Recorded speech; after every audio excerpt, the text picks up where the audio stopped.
Hey guys, tonight we're going to step back in time, all the way to a place and an era so far removed from our modern world, it's almost impossible to imagine.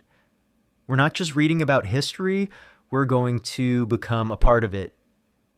You're no longer sitting in a comfortable chair with a warm drink. Instead, you're a young merchant in the bustling heart of Chang'an, the capital of Tang Dynasty China. The city around you is a symphony of sights and sounds, a dizzying maze of market stalls overflowing with spices and silks. You're breathing in the thick air, a mix of cooking smoke, human sweat, and the faint, sweet scent of jasmine. The sheer scale of it all is overwhelming. Now, for a quick reality check, the life you're about to lead is brutal. And let's be honest, you'd probably not survive the first month. But don't worry, in this story, you have an invincible plot armor. So before you get comfortable, take a moment to like the video and subscribe, but only if you genuinely enjoy what I do here. Let me know where you're listening from and what time it is for you. Now, dim the lights, maybe turn on a fan for that soft background hum, and let's ease into tonight's journey together. You stand at the city gates, a knot of nervous energy tightening in your gut. Around you, the air is thick with the dust of 1,000 footsteps and the murmur of countless conversations in languages you don't understand. This is it. The grand, daunting, and incredibly dangerous journey you've been dreaming of since you were a child. The Silk Road. The name itself is a whisper of fortune, a promise of riches that could set your family up for generations. Your small caravan is ready. There are 5 of you, 2 other merchants, a seasoned guide, and a grizzled old camel driver. Your camels, a dozen of them, are loaded down with bolts of the finest silk, polished porcelain, and crates of rare tea goods that will be worth their weight in gold at the other end of the world. You put every last bit of your family's savings into this venture, a risk your father reluctantly agreed to, his eyes filled with a mix of pride and profound worry. The first few days are a deceptive dream. The road is well traveled, a ribbon of packed dirt winding through lush farmland and small, welcoming villages. You're still within the protective embrace of the Tang Empire, and the journey feels more like a scenic walk than a grand adventure. The sun is warm, the air smells of freshly turned earth, and you can still see the distant silhouette of the capital's pagodas behind you. You ride in relative comfort. The rhythm of your camel's gait, a gentle lullaby. You spend your evenings around a small fire, swapping stories with the other merchants, their faces illuminated by the dancing flames. One of them, a jovial man named Lin, tells you about a famous merchant who returned from the West with enough gold to buy an entire estate. He winks. That's going to be us. You smile back. The promise of that dream still bright and unblemished. You have no idea what's coming. The first hint that things are about to get serious is when you leave the last major town behind. The landscape begins to change, the green fields giving way to dry, cracked earth and low, thorny bushes. The air grows hot and still, and the distant mountains shimmer on the horizon like a mirage. Your guide, a stoic man with a face weathered like ancient parchment, points a finger towards the west. The Gobi, he says, his voice a low rumble. Here is where the road begins to show its teeth. The name sounds exotic and full of mystery, but you're about to learn its true meaning. You've heard the stories, of course, of sandstorms that swallow caravans whole, of temperatures so extreme they can boil your brain in your skull or freeze the tears on your cheeks. You thought they were just cautionary tales, exaggerations meant to scare the young. The sun becomes your enemy. It beats down on you with a relentless, punishing intensity. The air is so dry it sucks the moisture from your skin, leaving your lips cracked and your throat constantly parched. The water skins you carry feel heavy, but you're instructed to only take small, measured sips.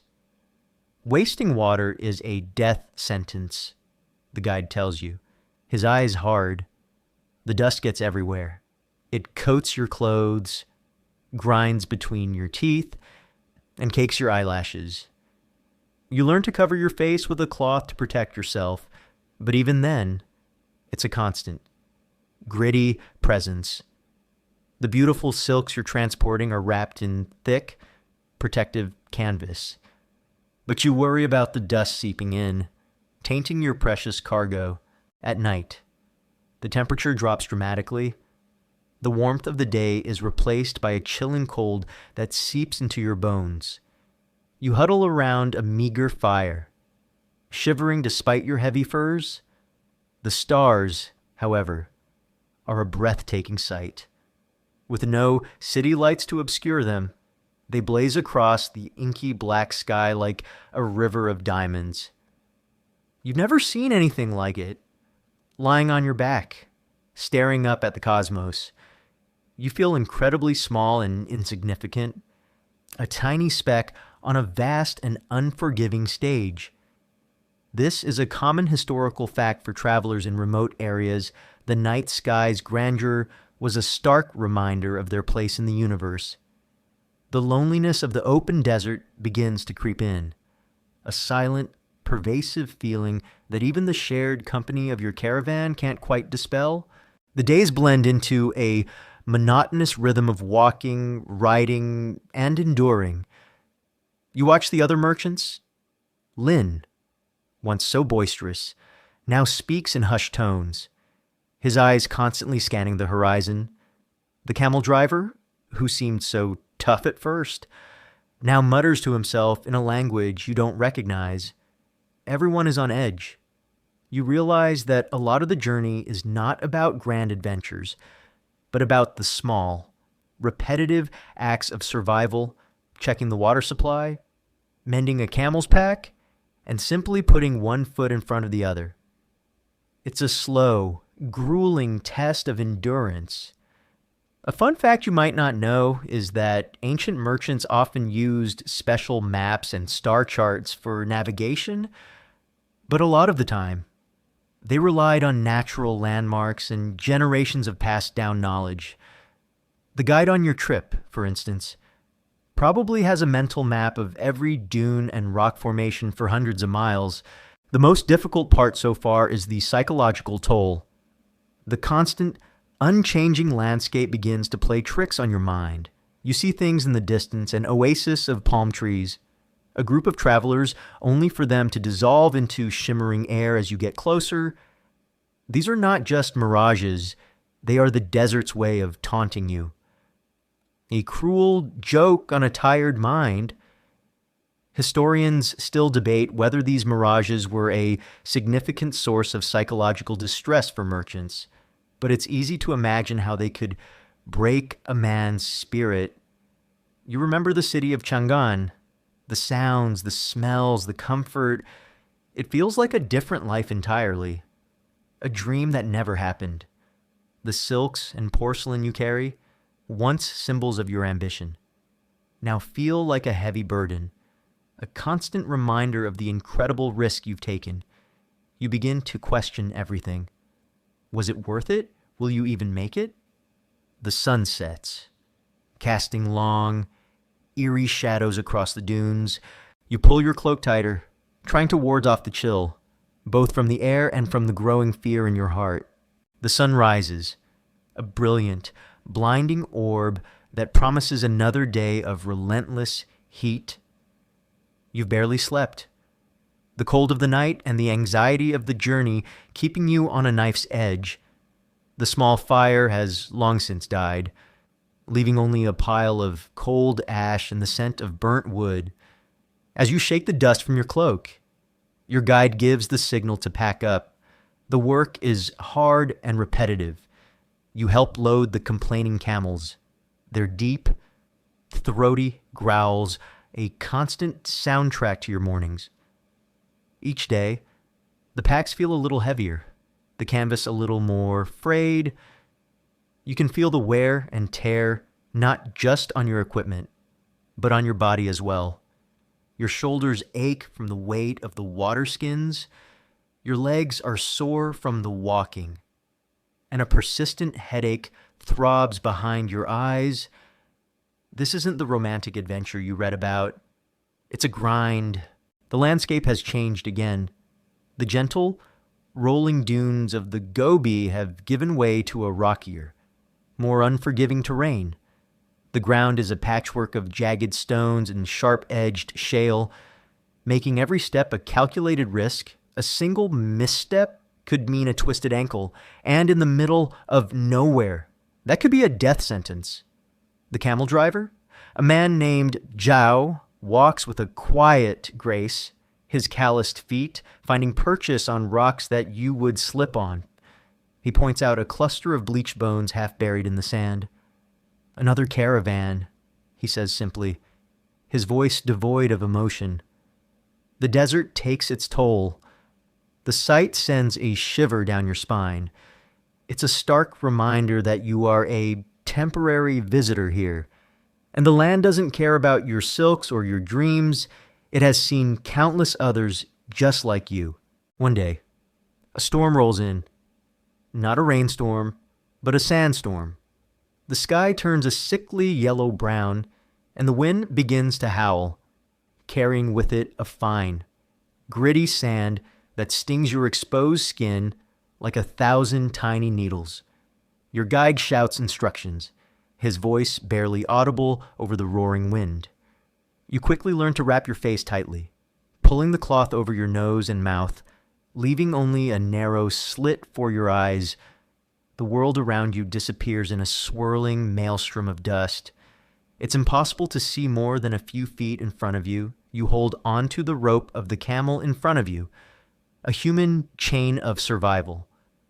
The sand gets everywhere, filling your ears, coating your teeth, and somehow, despite your best efforts, finding its way into the crates of precious porcelain.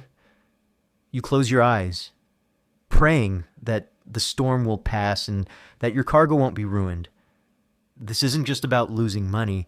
It's about the shame of returning home a failure. The sandstorm rages for hours, an eternity of claustrophobic darkness and buffeting wind. When it finally subsides, the world is quiet again. But everything is different. The landscape has been reshaped. Dunes shifted, familiar landmarks gone. The fine sand has settled on everything, covering your camels, your clothes, and your hopes. You spend the rest of the day digging out your supplies and carefully inspecting your cargo, your heart in your throat. This is a crucial, often overlooked part of a merchant's life, the constant battle against the elements to preserve your goods. Historians still can't agree on the average number of caravans that were lost to sandstorms, but the numbers were likely high. It's a detail that doesn't make it into the heroic tales, but it's a terrifying reality.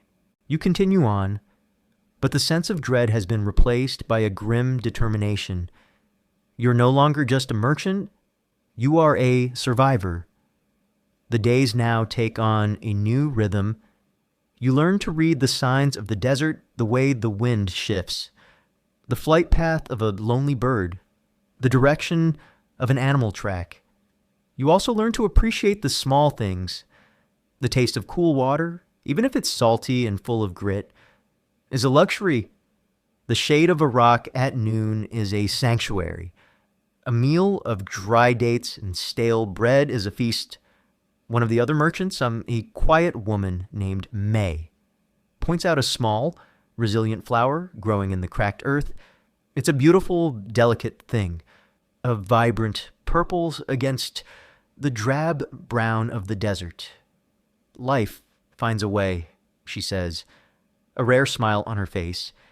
It's a moment of shared humanity and a powerful reminder of hope in an unforgiving world. Your journey takes you past the ruins of ancient cities, silent ghosts of civilizations that once thrived here. These are the forgotten oases, places where water sources dried up and populations moved on. A fun fact, many of these ghost cities were not just abandoned due to lack of water, but also due to shifts in trade routes or political changes. You walk through what was once a bustling marketplace, now just crumbling walls and wind-blown dust. The silence is profound and unsettling. You imagine the merchants who once walked these streets. Their face is filled with the same hopes and fears you have. What became of them? Did they make it to the end of their journey? Or did they become just another pile of bones in the sand? It's a sobering thought, one that makes you press forward with renewed urgency. The nights become colder still, and the first signs of a real desert chill set in.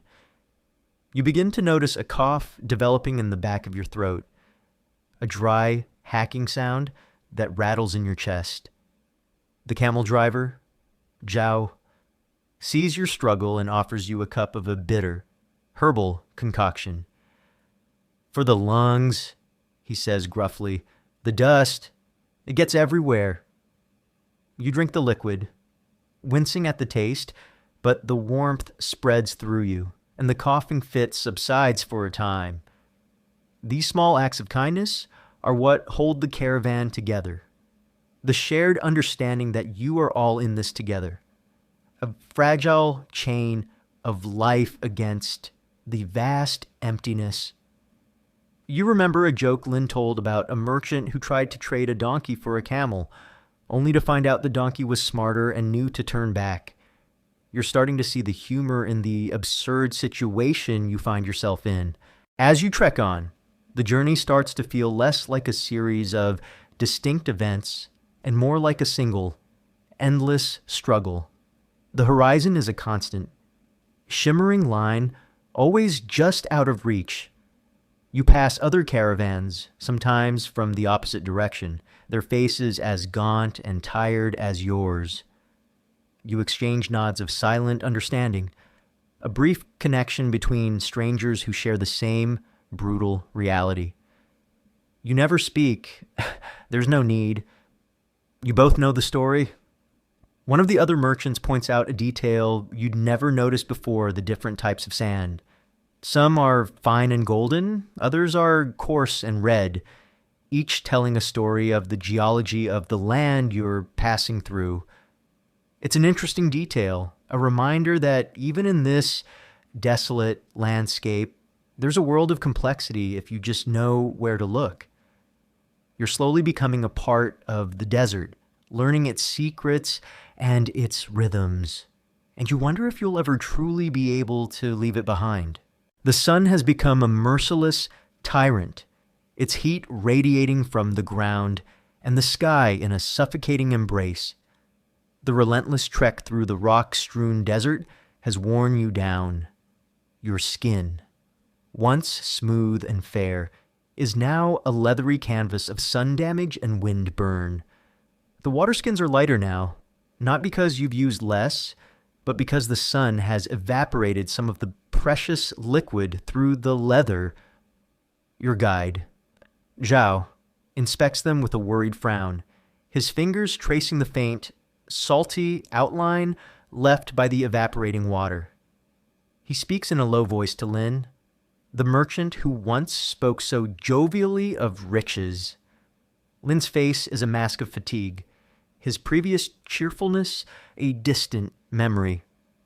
This is the new reality of the journey, quiet conversations about dwindling supplies and worried glances at the horizon.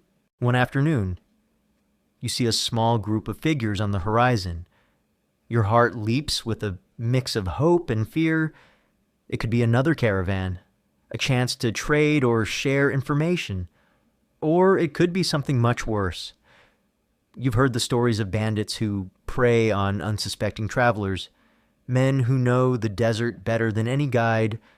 The guide, Zhao, immediately orders everyone to be silent and to keep their heads down. The camels are nudged closer together, their slow, plodding steps becoming your only source of sound. The figures get closer, and you can make out their forms. They are riders on small, wiry horses. Their clothes are a patchwork of different fabrics, and their faces are covered with cloths. But you can see the hard glint in their eyes as they approach. They are not here to trade stories. The leader of the group, a man with a cruel scar across his cheek, speaks in a language you don't understand. But the meaning of his hand gestures is universal. He wants to see your goods.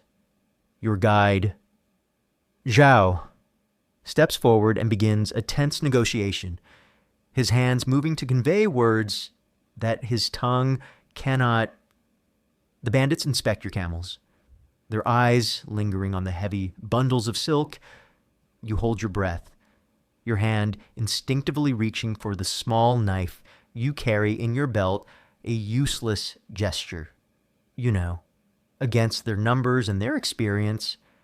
A fun fact about these encounters is that many bandit groups were not just a random assortment of criminals. They were often highly organized and sometimes even had loose agreements with local governors to tax caravans in exchange for safe passage through certain territories. This was a form of protection racket that was a brutal reality of Silk Road travel. The negotiation ends with a compromise. The bandits take 2 of your most valuable bolts of silk and a crate of tea. They don't harm anyone, but they leave you with a sense of violation and vulnerability as they ride off, disappearing back into the shimmering heat. A heavy silence falls over your group. You've lost a significant portion of your capital, and the dream of great riches feels a little more distant. Linshert, the jovial merchant, looks at the empty space where the silk once was, his face a picture of despair. This is another harsh lesson of the road. You have to be prepared to lose something, whether it's goods, time, or your sense of security. Historians still debate the true frequency of banditry on the Silk Road, but accounts suggest that it was a constant and significant threat, especially in less patrolled regions. After that encounter, the atmosphere in the caravan changes. Everyone is more cautious, more withdrawn. You sleep with one eye open, the rustle of the wind now sounding like footsteps.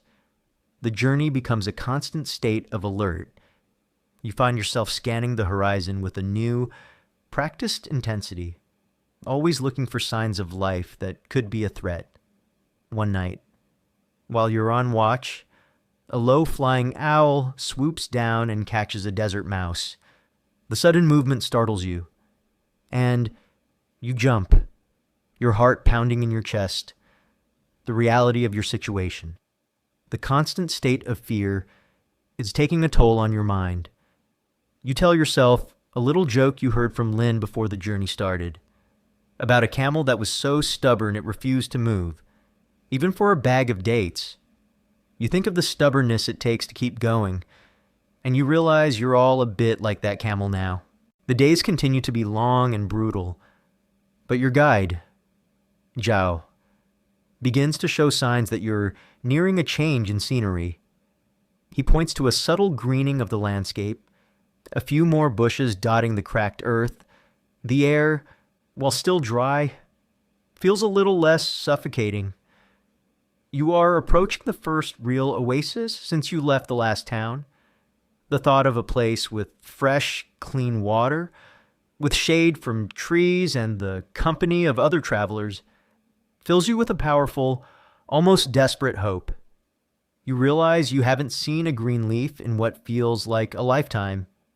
This is a common experience for travelers on long journeys. The simple things that are taken for granted become the most powerful motivators. As you get closer, you see a thin ribbon of green on the horizon. It's not a mirage this time.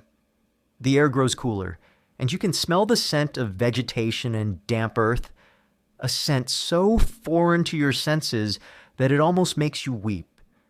You finally arrive at the oasis, and it's a sight for sore eyes. It's a small village built around a spring, a life-giving source of water in the middle of a desolate land. There are mud brick houses, a small marketplace, and, most importantly, a large, leafy grove of palm trees. You dismount your camel, your legs wobbly from the long days of riding and walking. You are alive. You have made it. The oasis is a microcosm of the Silk Road itself. It's a place where cultures collide.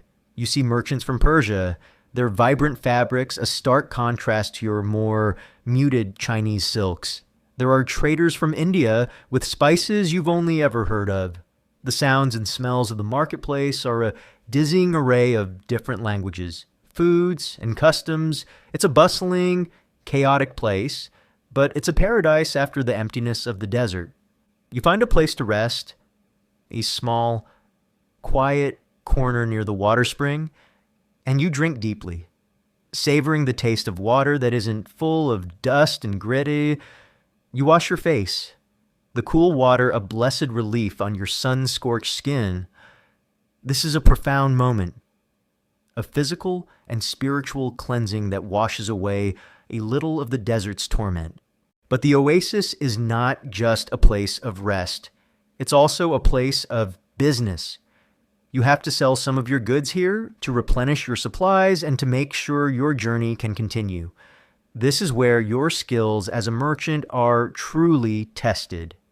You have to navigate a complex marketplace with traders who speak different languages and operate on different customs. You learn to haggle not just with words, but with gestures, with smiles and frowns, and with the shared understanding of a common goal profit. You manage to sell some of your porcelain, a few pieces of your silk, and you buy new supplies, more water skins, dried fruits, and fresh bread. You also hear rumors and news from the other merchants of a new king in a distant land, of a plague in a city far to the west, and of a more treacherous mountain pass coming up. The world of the Silk Road is a connected but dangerous web of information. You've survived the desert, but the next challenge, the high mountains, is waiting. You have spent a few precious days at the oasis, a brief but vital respite from the endless, suffocating expanse of the desert, the coolness of the palm groves, the murmuring sound of the spring, and the vibrant chaos of the marketplace have been a balm to your weary soul. You've replenished your water skins, restocked your supplies with dried fruits and cured meats, and even managed to mend some of the frayed canvas protecting your silks. But the whispers from other travelers, the rumors of treacherous mountain passes ahead, have started to gnaw at your peace. Your guide, Zhao, confirms your fears. The mountains, he says, pointing to the jagged snow-capped peaks that loom ominously on the horizon, are a different kind of monster. The desert tries to boil you, the mountains will freeze you solid. You remember Lin's joke about the stubborn camel, and you wonder if your own stubbornness will be enough to get you through the next phase. You leave the oasis, but this time, the feeling is different. You're not just a dreamer on an adventure anymore. You are a seasoned survivor. A little poor, but a lot wiser. The air grows cooler with every day of travel. The hot, dry winds of the desert giving way to a crisp, thin breeze. The landscape transforms yet again. The endless sand replaced by rocky foothills covered in hardy, wind-bent trees. You begin to ascend, the path becoming steeper and more treacherous with each step. The camels, once so sure-footed on the sand, now struggle with the uneven ground, their wide feet slipping on loose rocks. You have to walk more often, leading your camel by the rope, your muscles screaming in protest. The thin air, a new enemy you had not anticipated, makes every exertion a monumental effort. You find yourself gasping for breath after just a few steps, your lungs burning. The ascent is slow and relentless. The days grow shorter, and the cold of the nights becomes an icy terror. You have to wear every layer of clothing you own, a heavy mix of furs and wool that feels cumbersome but is your only defense against the bone-deep chill. You sleep huddled together, sharing body heat. The fire a roaring furnace that seems to offer little warmth against the surrounding cold. The stars, once a beautiful spectacle in the desert, now seem cold and distant, like diamond chips scattered on a sheet of black ice. You think about the desert heat and the brutal sandstorms, and for a fleeting moment, you almost miss them. A fun fact you might not know is that many of the mountain passes on the Silk Road, especially those through the Tian Shan and Pamir Mountains, are so high that they are above the tree line. Travelers had to carry their own firewood for hundreds of miles. A logistical nightmare that was often the difference between life and death. The real test comes when you reach the high passes. You are above the clouds, and the world below is a white sea of swirling mist. The path is narrow, a precarious ledge carved into the side of a sheer cliff face below you. A dizzying drop into a chasm of jagged rocks awaits.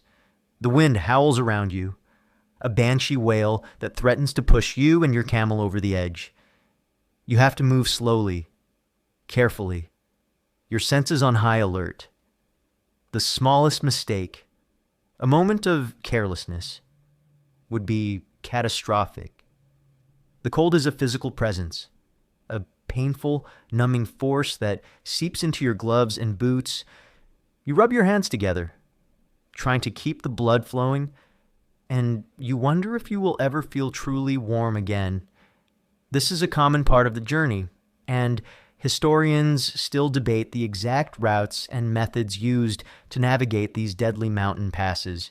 It's clear, however, that the psychological toll was immense. The silence of the mountains is different from the silence of the desert. It's not an empty silence, but a heavy, oppressive one, broken only by the shriek of the wind and the crunch of your footsteps on the hard-packed snow. The beauty of the landscape is breathtaking, but it's a terrifying kind of beauty. The endless peaks, covered in pristine snow, stretch out in all directions, an impassable fortress of rock and ice. You feel incredibly small and insignificant, a tiny, struggling speck in this magnificent but deadly world.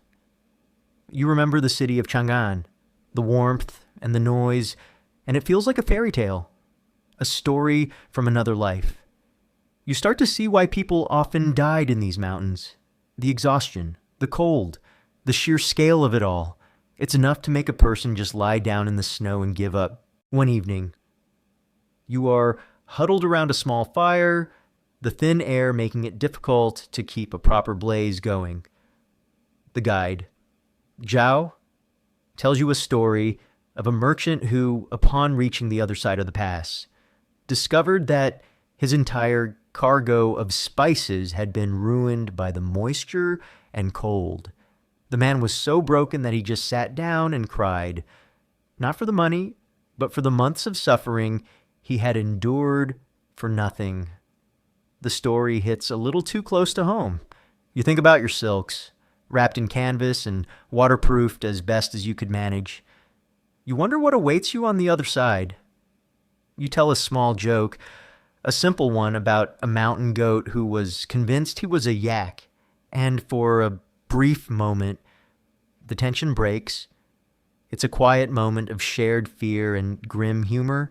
As you begin your descent, you start to see signs of life again. The snow gives way to bare rock, and eventually, the first hardy shrubs appear. The air grows thicker and warmer, a welcome change that makes your lungs sing with relief. The world below opens up before you, a vast green valley with a river running through it, a sight that is more beautiful than any city. You have made it. You have survived the mountains. The feeling is one of profound relief and a weary sense of triumph. You and the other merchants share a look of understanding. You are no longer strangers. You are brothers and sisters of the road, bound together by a shared ordeal. The silks and porcelain you carry now feel less like a burden and more like a trophy, a testament to your endurance. The hard journey is far from over, but you have faced one of its greatest challenges and one you have passed through a gateway, and the world on the other side is a new, different kind of challenge. The descent from the mountains is a slow, winding journey, but every foot you drop in elevation feels like a victory.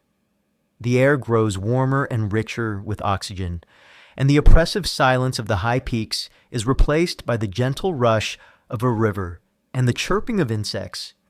The landscape becomes a tapestry of vibrant greens, the stark rock and snow of the passes giving way to rolling hills and fertile valleys. You ride your camel now with a little more ease, your body grateful for the change in terrain.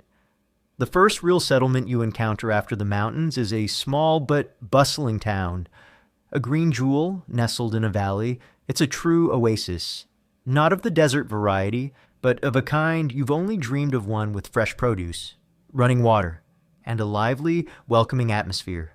As you enter the town, you're greeted by a symphony of new sounds and smells, the aroma of roasting meat, the sweet scent of fresh fruit, and the chatter of different languages fill the air.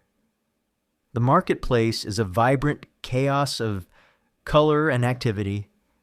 You see traders from all over the world, Persians with intricately woven carpets, Sogdians with brilliant gems, and even a few travelers from the Roman Empire.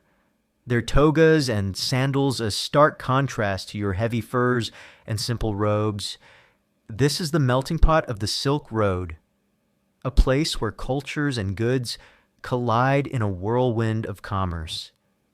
You find a small inn, a building made of sun-dried brick, and for the first time in months, you get to sleep on a real bed, a mattress filled with soft hay.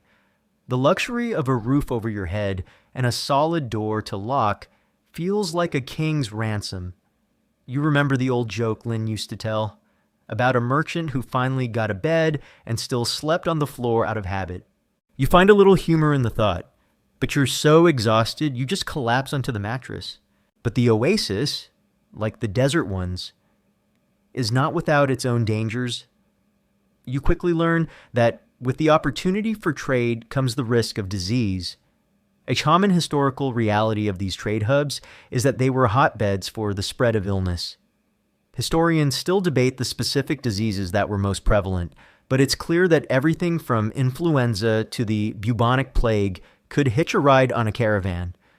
You see people coughing, their faces pale, and you instinctively keep your distance, a silent prayer on your lips. The threat of illness is a silent, invisible enemy, a far more insidious danger than bandits or sandstorms. You also discover that the political climate here is just as treacherous as the physical landscape you've just crossed. The town is a crossroads of influence, with powerful city-states and empires vying for control. This constant tension creates a layer of anxiety that is palpable in the air. A fun fact you might not know is that many of these Silk Road cities were run by a merchant class who had to constantly negotiate with local warlords and distant emperors to maintain their independence and keep the trade flowing. It was a delicate dance of diplomacy and bribery, and a wrong step could mean the loss of your goods or even your life. Your first order of business is to assess your cargo. You unwrap the bundles of silk with trepidation, holding your breath. To your immense relief, they are still in perfect condition, the vibrant colors and smooth texture of the fabric untouched by the elements. The porcelain, too, has survived the journey. The hard-won knowledge of how to pack and protect your goods has paid off. But now comes the next challenge selling your wares. The marketplace is full of competition, and the local merchants are sharp, experienced negotiators who know the market better than you do. You have to be smart, patient, and firm, or you will be taken for a fool. You spend your days in the bazaar, a bustling labyrinth of stalls and shouting merchants. You learn to read the gestures, the subtle shifts in tone, and the unspoken language of the marketplace. You manage to sell a few of your bolts of silk to a Persian trader, a man with a booming laugh and an even sharper mind. The negotiation is a high-stakes chess match, but you walk away with a fair price, enough to cover your expenses and a little more. You feel a surge of pride. You're not just a survivor of the road. You're a merchant, a true part of this ancient, vibrant world. At night, you sit in the common area of the inn, listening to the stories of other travelers.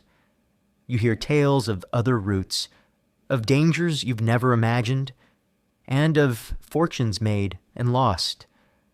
A quiet man from the west tells you about his journey through the Hindu Kush Mountains, a pass so high and cold it was said to be a gateway to the heavens.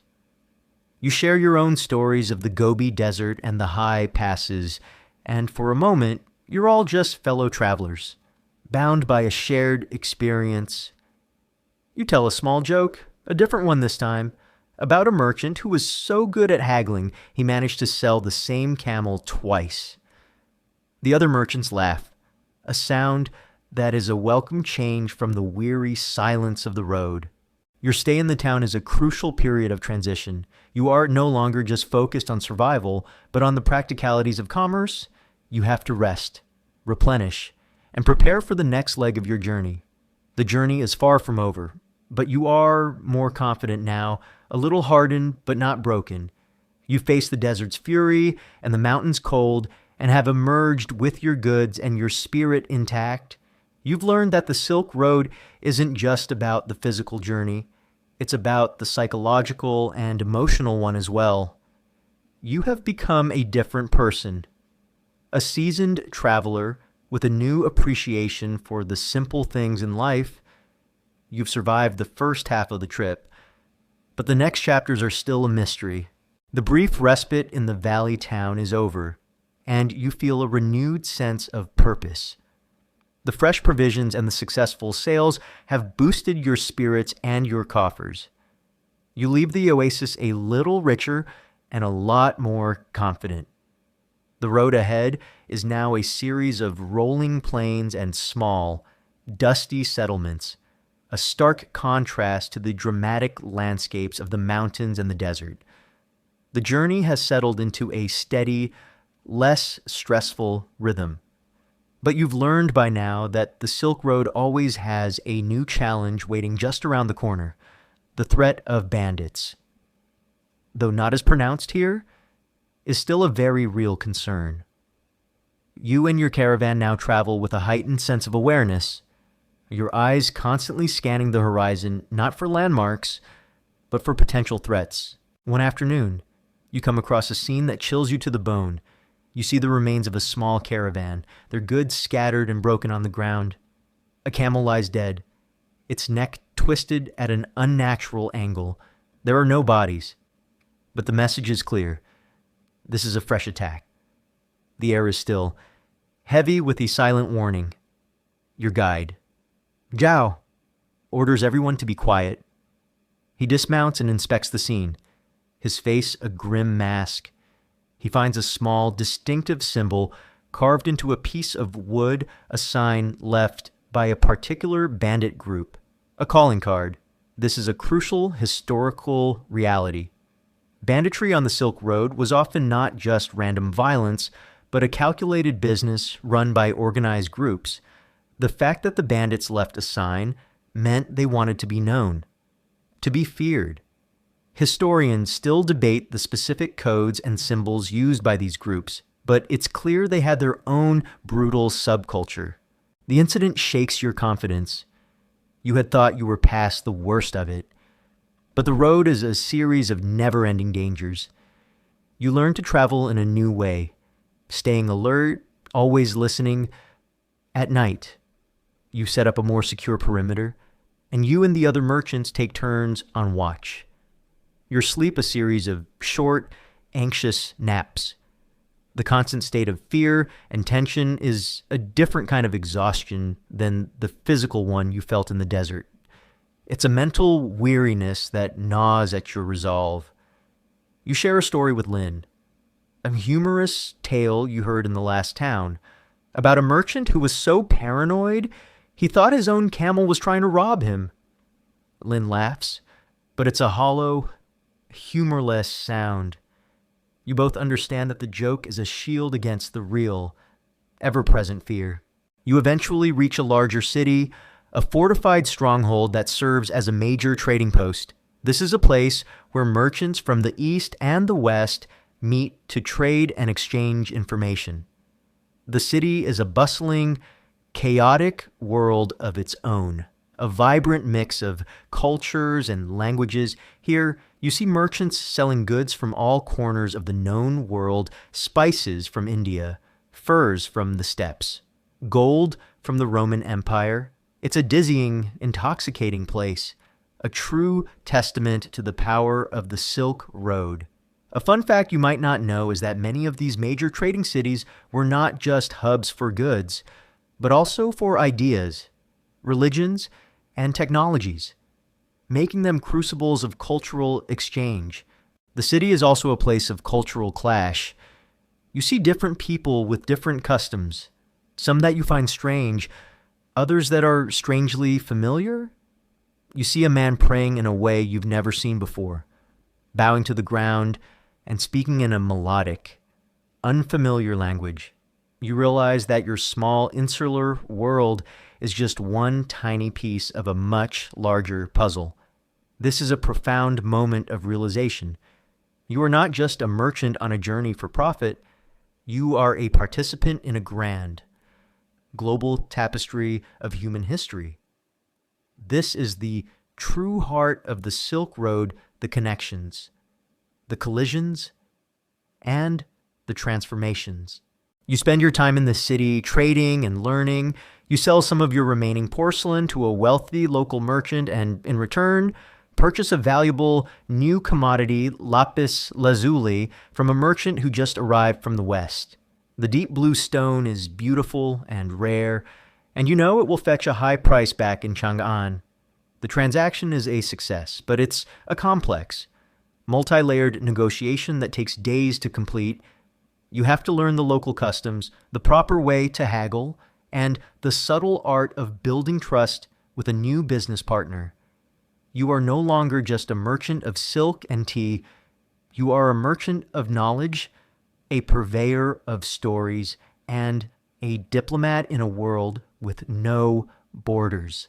Your time in the city is a much-needed break from the constant anxiety of the road. You eat warm, delicious meals you haven't tasted in months. You talk to other travelers, sharing your stories and listening to theirs. You even manage to get a decent night's sleep without the fear of a bandit attack. This is what you were dreaming of when you started this journey. These moments of connection and shared humanity.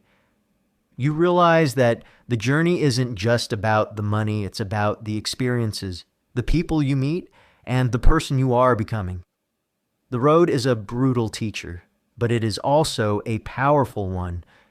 You have survived bandits, the desert, and the mountains, and you've become a new person in the process. But the road is not over. You have a long journey back, and you know that the journey home is often as dangerous as the journey out. You leave the bustling city behind, your caravan now carrying a mix of goods from the east and the west. The heavy bolts of silk and crates of porcelain are gone, replaced by precious lapis lazuli, intricate glassware, and bundles of rare spices. Your pockets are a little heavier with the coins you've earned, but your mind is also heavier with the knowledge you've gained and the dangers you faced. The journey back is just as long, but you are a different man now, a veteran of the road. The rolling plains and arid hills feel less daunting, and the rhythm of the journey is now a familiar, if still exhausting, part of your life. You have a new respect for the land, a grim understanding of its power and its indifference.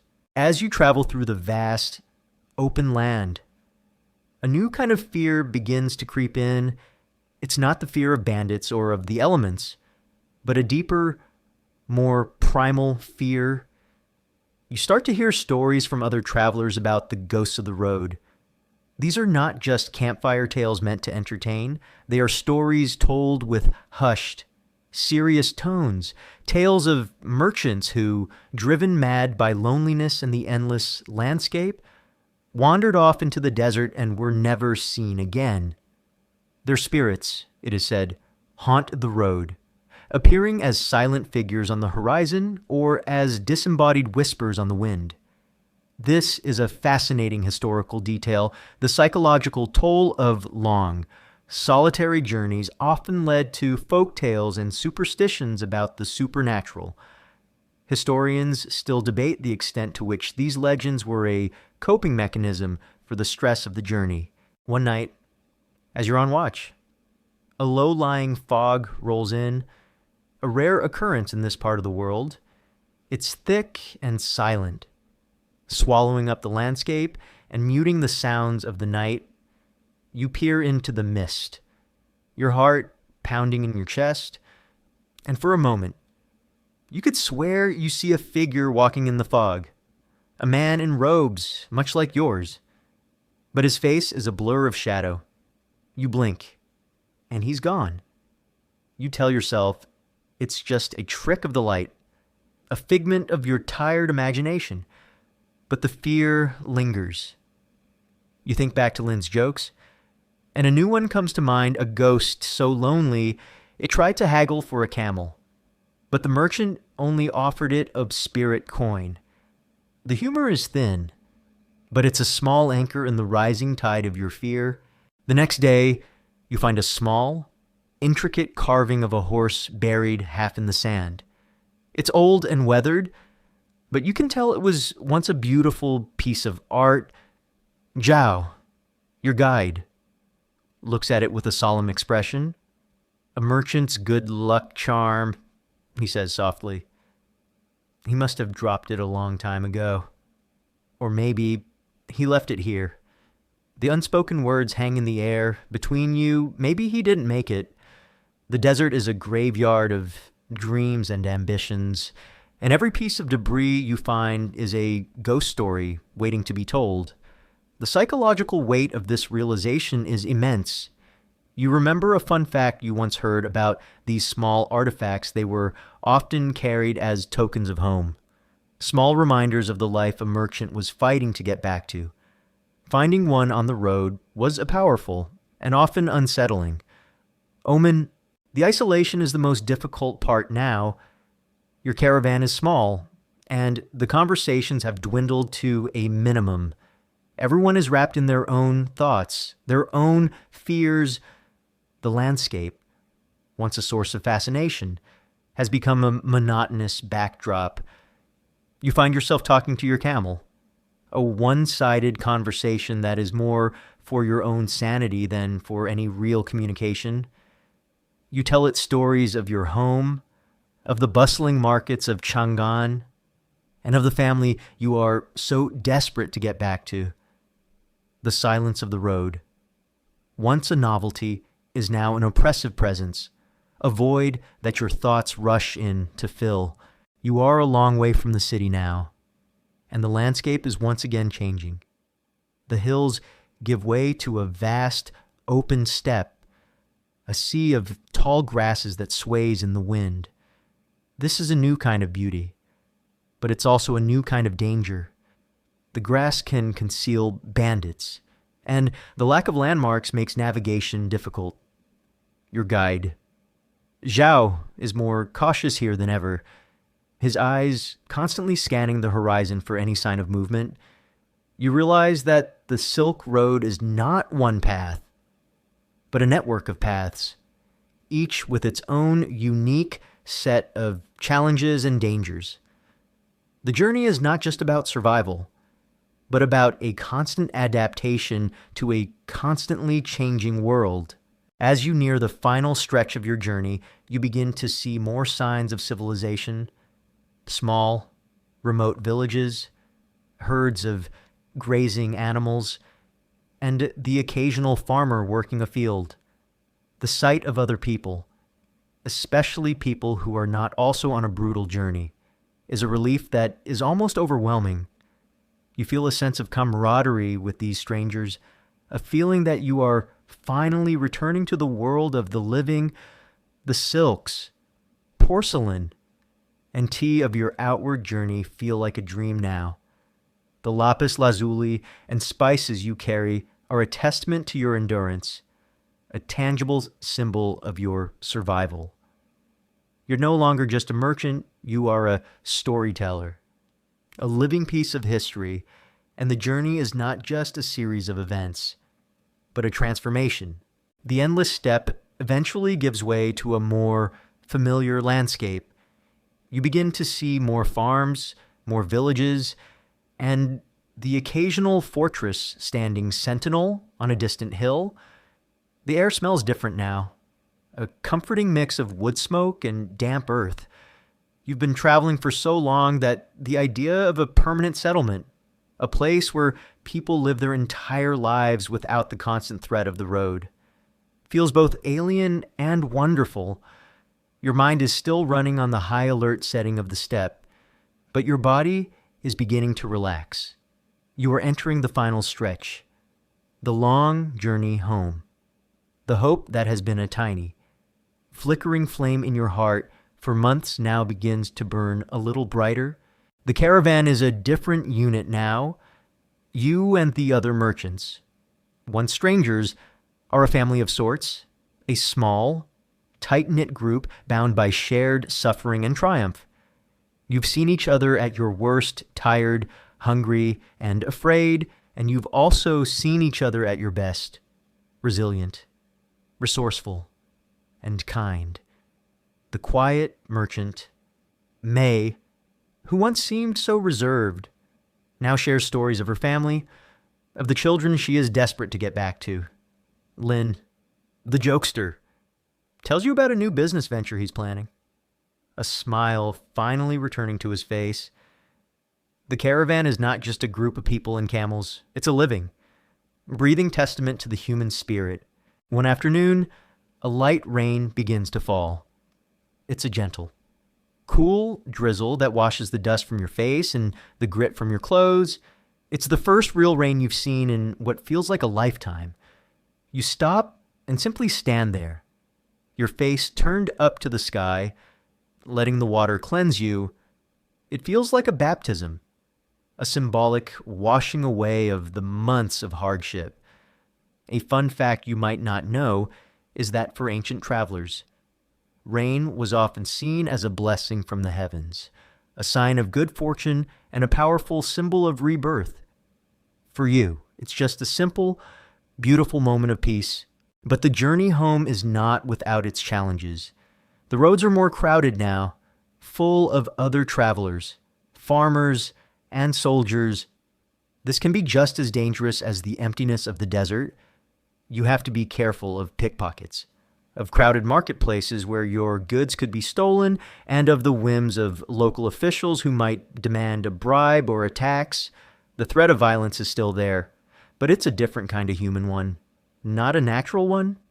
You realize that the world is a dangerous place, whether it's a vast, empty desert or a crowded, bustling city.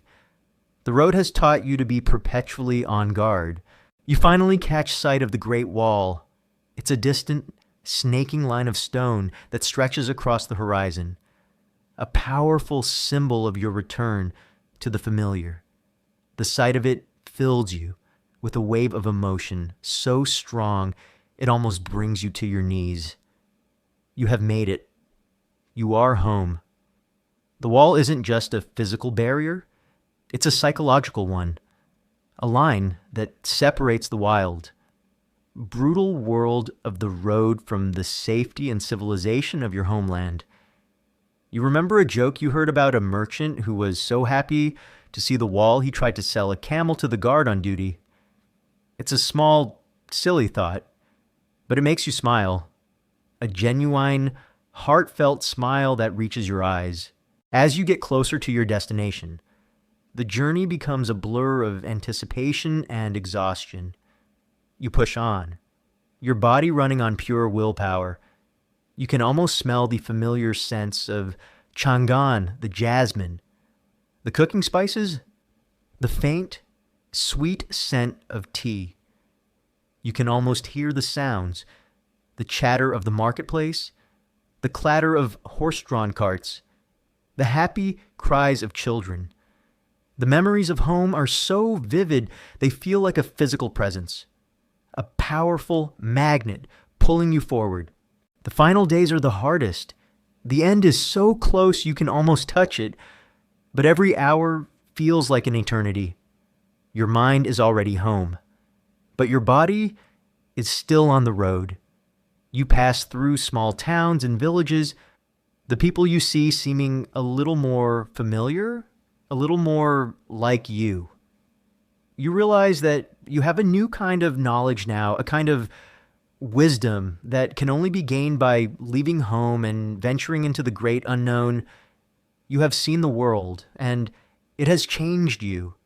Historians still debate the specific psychological effects of long-distance travel on ancient merchants, but it's clear that the journey was not just a physical one, but a spiritual one, a profound rite of passage. You are no longer the naive young merchant who set out from Chang'an months ago. You are a man of the world. The first sight of Chang'an is a powerful one. You see the city's grand, imposing walls on the horizon, a sight that sends a shockwave of emotion through your weary body. The gate is a massive, fortified structure, a symbol of the empire's power and stability.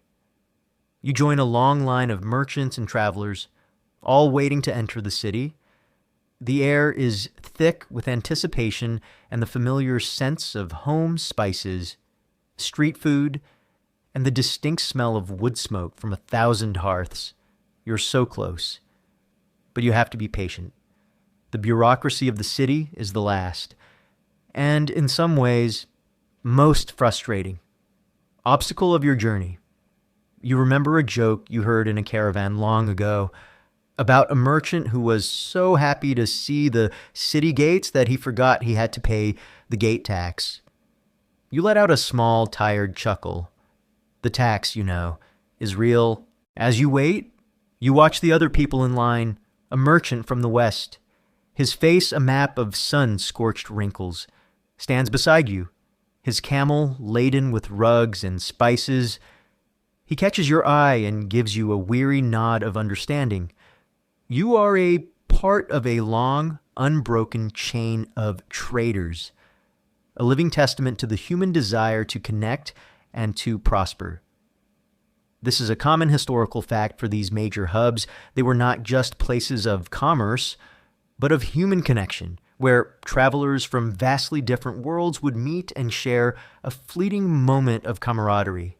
When it's finally your turn, you present your paperwork to the city guard, a young man with a face as fresh and clean as yours once was.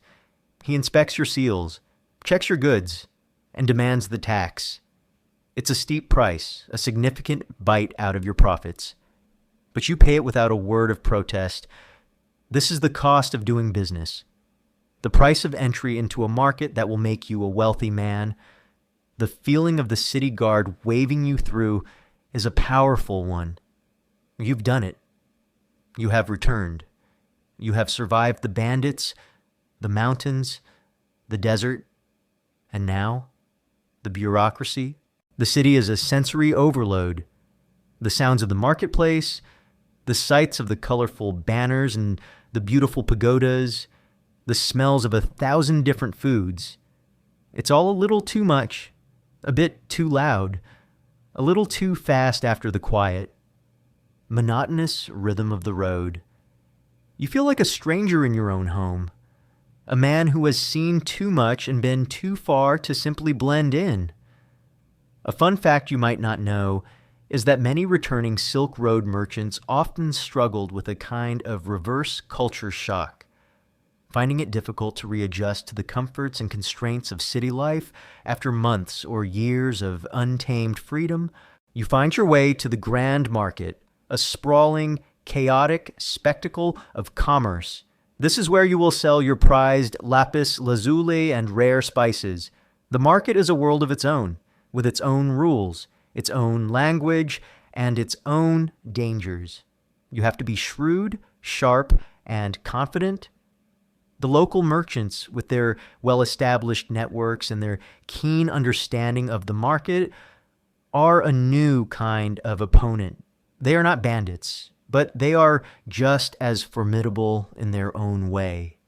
You remember the negotiations you had with the Persian trader in the oasis, and you steel yourself for a similar battle of wits. You find a good location and begin to set up your stall. The deep blue lapis lazuli and the fragrant spices draw a crowd. People are fascinated by the exotic goods, by the fact that they have come from so far away. You tell them the stories of your journey, of the desert and the mountains, and your goods become more than just commodities. They become artifacts, pieces of a grand adventure. This is a crucial detail of being a merchant. You aren't just selling goods, you're selling a story. You find yourself haggling with an elderly man, his eyes sharp and his tongue even sharper. The negotiation is long and difficult, but you hold your ground. You've come too far to be cheated now. Finally, you sell the last of your goods. You hold the coins in your hand. A heavy, satisfying weight. You have done it. You have turned a small investment into a fortune. The feeling is one of profound relief and triumph. You think back to the naive young merchant who set out on this journey, full of hope and naivety. That man is gone, replaced by a hardened, wiser, and richer one. You have faced death, disease, and despair, and you have emerged victorious. You remember the academic debate you once heard about whether a merchant's ultimate reward was the money or the experience. Now, you know it's both. The money is the proof of your success, but the experience is the true reward, the thing that has changed you forever. You pack up your stall, the marketplace a blur of happy faces and satisfied customers. You are a successful merchant, a man of wealth, and a veteran of the road. But the journey is not over yet. You still have to go home. The journey is over, but the return is just beginning. You walk through the streets of Chang'an, your heavy bag of coins a reassuring weight against your hip. The city is a vibrant, chaotic symphony of life, but you feel a strange sense of detachment. You're home, but you're not the same person who left. The sense of the food stalls, the sounds of the children playing, the sight of the familiar market. It's all a little too much, a little too loud, a little too overwhelming after the quiet, monotonous rhythm of the road. You feel like a ghost in your own life, a man who has seen too much to ever be truly comfortable again. You finally find your way to your family's home, a small, modest house on a quiet side street. The door is familiar, but your hand trembles as you lift the knocker. Your mother opens the door, and for a moment, she doesn't recognize you. The boy who left was fresh-faced and full of life. The man who stands before her is gaunt, his face a map of sun-scorched wrinkles, his eyes filled with a kind of weary wisdom she has never seen before. But then, recognition dawns, and she lets out a cry of joy, pulling you into a tight embrace. The warmth of her hug is a physical comfort you haven't felt in what feels like a lifetime. You spend the next few days in a daze, a blur of happy reunions and emotional storytelling. You tell your family about the desert, the mountains, and the bandits. You tell them about the money you've made, the fortune that will change their lives forever. They listen in awe, their eyes wide with wonder and fear. But you leave out the worst parts, the silent dread, the constant fear, the psychological toll of the journey. You tell them the story of a hero, a man who conquered the world. But you know the truth, you are just a man who survived. This is a common part of the journey home, the need to protect loved ones from the brutal reality of what you've endured. Historians still debate the extent to which these embellished stories shaped the public's perception of the Silk Road and its merchants. The money you've earned allows you to do something you never thought possible. You buy your family a new house, a grand, beautiful home with a lush garden and a high wall to keep the noise out. You hire servants, and your family no longer has to worry about where their next meal will come from. You have achieved your dream, the very reason you set out on this brutal journey, but you find that the comfort and luxury don't bring you the peace you thought they would. You miss the open road, the wide, star-filled sky, and the quiet camaraderie of your fellow travelers. You miss the constant challenge, the daily struggle for survival that made you feel so alive. A fun fact you might not know is that many successful Silk Road merchants, after retiring, often found themselves restless and dissatisfied, missing the thrill of the journey and the freedom of the open road. You spend your days managing your new wealth, investing in new ventures, and enjoying the fruits of your labor. You are a successful man, a pillar of your community, but you are also a prisoner of your own success. The city, once a symbol of home, now feels like a cage. You miss the freedom, the danger, and the adventure of the road. You realize that the greatest reward of the journey wasn't the money, but the person you became. The man who left was a boy with a dream. The man who returned is a veteran, a survivor, a man of the world.